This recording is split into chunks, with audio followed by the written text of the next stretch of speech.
દાંતીવાડા પંથકમાં બેફામ ચાલતા રેતીના ડમ્પરો સ્થાનિકોને અકસ્માતનો મોટો ભય। બનાસકાંઠાના દાંતીવાડા તાલુકામાં રેતીના ખનન માફિયાઓના વધતા દાદાગીરી ભર્યા પ્રભાવે હાલમાં રેતી ભરવા વપરાતા રેતીના ડમ્પરો બેફામ ગતિએ માર્ગો પર દોડતા જોવા મળી રહ્યા છે।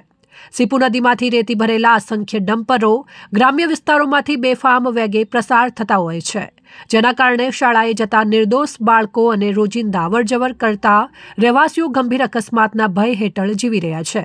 સ્થાનિક લોકો જણાવે છે કે દાંતીવાડા પાંથાવાડા પંથકમાં અગાઉ પણ અનેક અકસ્માતોની ઘટનાઓ સર્જાઈ ચૂકેલી છે, જેમાં બેફામ ચાલતા ડમ્પરો મુખ્ય કારણ ગણાયા છે। છતાં પણ હાલ સ્થિતિમાં કોઈ ખાસ સુધારો ન જોવા મળતા લોકોમાં રોષ ફાટી નીકળ્યો છે। રહેણાંક વિસ્તારોમાંથી પ્રસાર થતા ડમ્પરો પર કોઈ નિયંત્રણ ન હોવાને કારણે સ્થાનિકોએ તંત્ર સામે કડક કાયદેસર કાર્યવાહી કરવાની માંગ ઉઠાવી છે।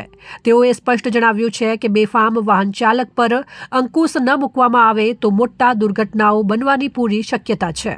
તંત્ર દ્વારા સમયસર પગલાં લેવામાં આવે અને ડમ્પર ચાલકોના અનિયંત્રિત વેગ પર નાગરિકોને રાહત મળે તેવી લોકોમાં આશા વ્યક્ત થઈ રહી છે। દાંતીવાડા તાલુકાના ગ્રામીણ વિસ્તારોમાં રોજે રોજ ઓવરલોડ ભરીને ટેન્કરો પૂરપાટ ઝડપે દોડી રહ્યા છે।